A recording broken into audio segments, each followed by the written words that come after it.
Just reading and meditating upon the Passion gives us enough to think about today without a long sermon. But I'd like to point out just a couple of things. Every year on Good Friday, we read the Passion according to St. John. And on Palm Sunday, we alternate with the Synoptic Gospels, Matthew, Mark, and Luke. Today, we read from the Gospel of Luke. There's three specific characteristics of Luke's Gospel that are not in the others, at least to the same extent. First of all, the claiming of Jesus' innocence. Luke is so strong in portraying all the things that were said and done to show Jesus as innocent. In the other Gospels, they say that Pilate declared that Jesus was an innocent man. In Luke's Gospel, he says it three times,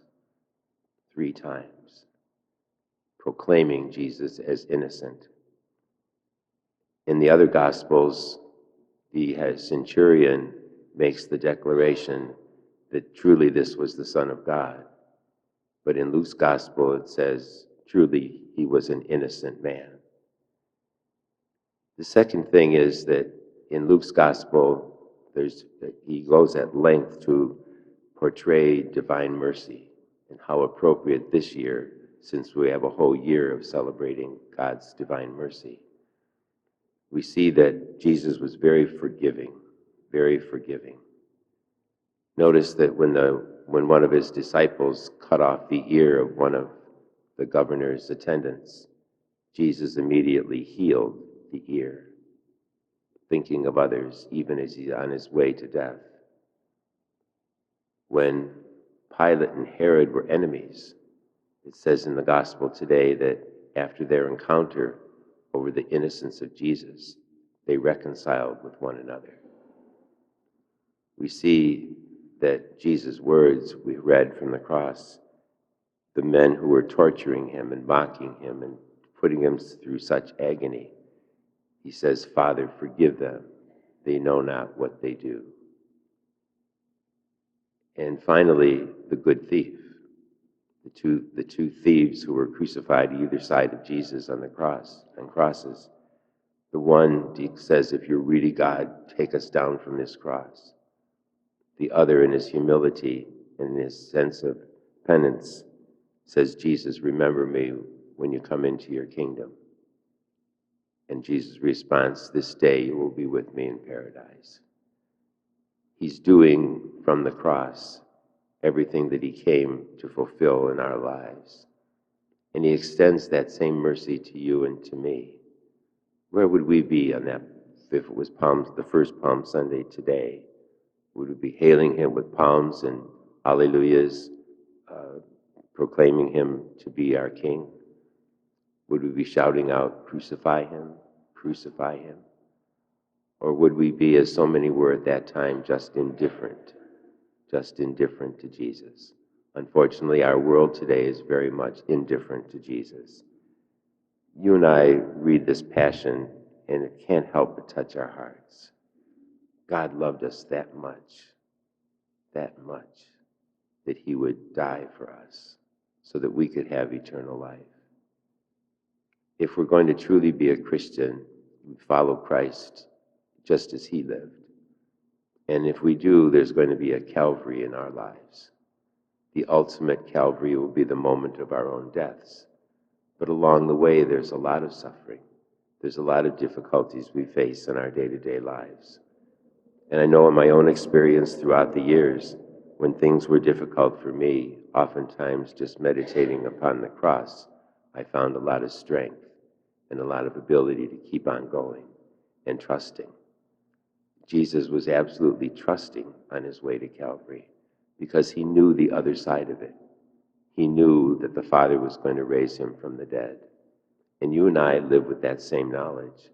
We're so fortunate to have all these years of history of Christianity behind us to remind us that what Jesus said was very definitely true. He rose from the dead. His disciples were devastated, so much so that they all fled in fear except for the Blessed Mother and St. John. They were so afraid. And even Peter, who swore up and down, I will never deny you, Lord, denies him 3 times. But then it says that Peter went out and wept bitterly. He realized the broken relationship he had caused with Jesus in denying him.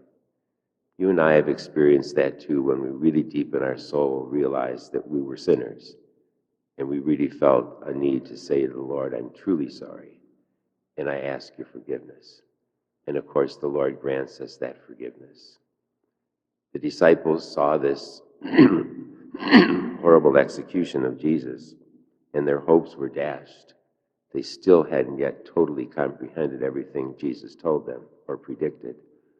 But can you imagine their joy that when Jesus rose from the dead, which we will celebrate next Sunday?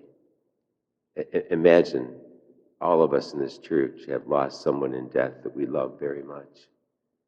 Imagine if they suddenly appeared alive to us. I can't imagine. I'd probably faint. It would be so unbelievable. And that's what they experienced on the resurrection. So much so that it gave them enough courage and enough ability to go on and spread to the whole world, the apostles, the faith in Jesus Christ when they witnessed his rising from the dead. So we can't celebrate Easter Sunday next week unless we do Holy Week as well. In these days of Holy Week, beginning today, we need to spend some time every day thinking about what Jesus went through. And we need to think about Holy Thursday and him giving us the priesthood and the Eucharist so he could be with us always. We need to once again on Good Friday meditate upon his passionate death. And of course, we need to celebrate his resurrection from the dead. And I encourage you to come to the church services if you can this week. I know everyone can't because of your schedules or your health or whatever, but EWTN is a great blessing to us in television, which you can watch these things on TV and pray them at home. Take some time at home just to pray and to realize that this week is the holiest week of the whole year. And then we can come and truly celebrate the resurrection because we've been so totally aware of what Jesus went through. He loves us. He is divine mercy. He forgives us. Jesus has one goal, and it says that I should not lose anyone that the Father sent me to, and that's you and me. He doesn't want to lose any one of us. All we need to do is attach ourselves to Jesus through prayer and the sacraments, and we can trust that he will save us one day.